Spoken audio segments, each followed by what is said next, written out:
Hello everyone. Welcome back to my channel. All right, let's see what we got for you right now. We have the big boy, this big Japanese boy. This is a car that if you look at any videos of a safari, or if you look videos of a tour like a off-road tour, you most likely seen a Toyota Land Cruiser. Well, what I have for you right now in front of you, it's a Toyota Land Cruiser.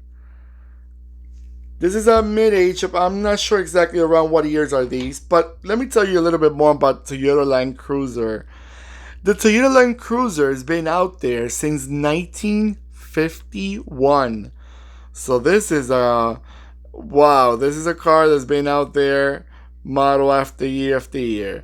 So, they were off-road intentionally made for, I'm sure, more or less to compete with the Jeep back in the days and Land Rovers.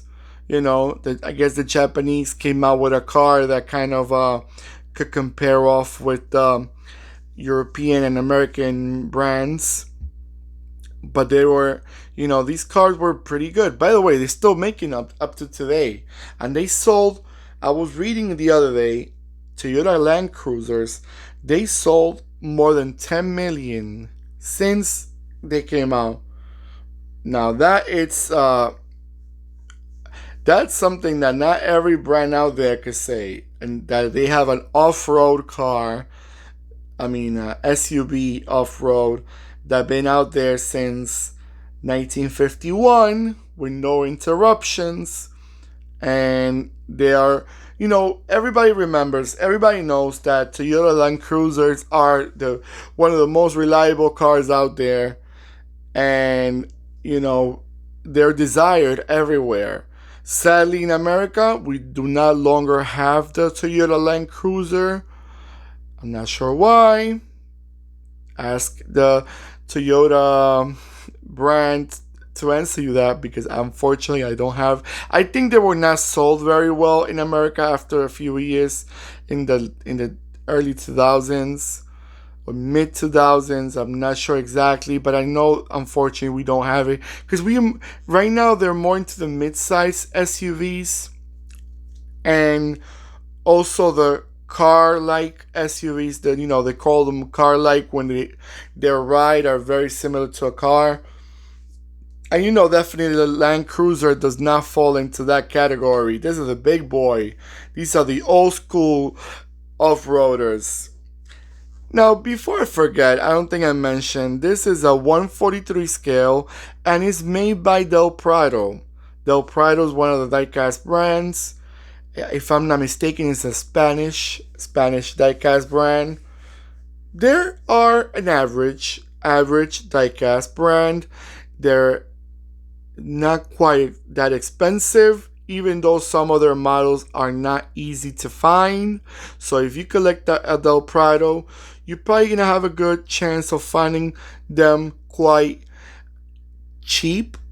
Cheap compared to other diecast models, but this is not a cheap hobby, everyone. If you're planning to start collecting diecast, get ready, because it's not a cheap hobby. You will be spending quite a few dollars, if you know what I mean. But if you enjoy them, do it. Hobbies are my passion. This is my passion. I'm not sure about yours, but this is mine. So I'm enjoying what I'm doing, and I'm glad I'm doing it, because I look at them and if you cannot own them in real life, at least own them in a diecast. Why not? It's only a few sizes smaller. I don't think I could fit inside there, but at least my pinky finger would. That's the only part of my body that will have the pleasure to sit down and drive one of these and own one of these. But going back to this car, I like the details. The bar, typical off-road bars in the front, and the back tire. They put all these details the way it looks in real life. You can see the roof racks on top. Very cute, very cute made, Like I said, it's not the greatest quality, but it's very well made. You see the sidebars, the one that you step on to hop in these big boys. I gotta say though, this is not my most favorite years of the Land Cruiser. I think they made other models that were Toyota Land Cruisers that were better than this one, but this is part of their history.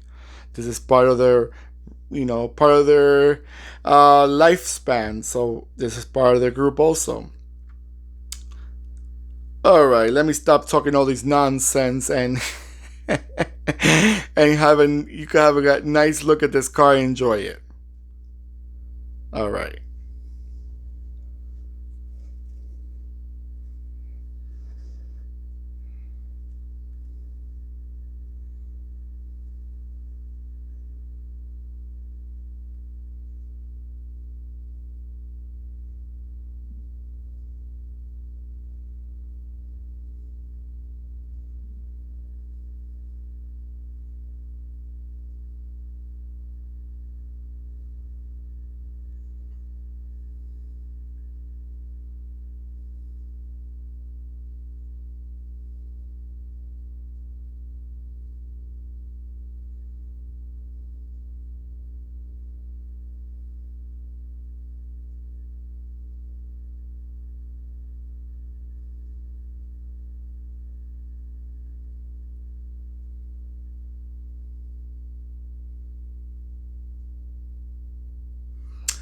All right, guys. So, the question I usually ask, have you ever drove one of these gods of the off-road?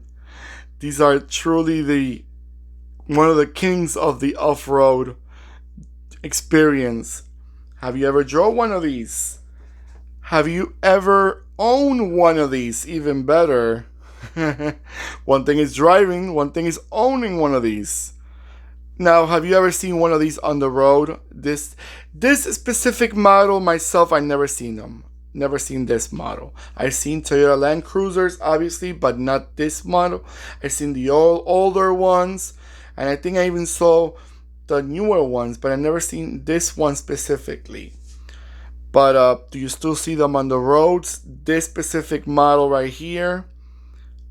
And yeah, or you like me, you got a passion for diecast, and you collect diecast like I do, and you have, this is a 143 scales if you're into the 143 scales yourself, or you're more into the bigger looking cars like the 118s or the 124.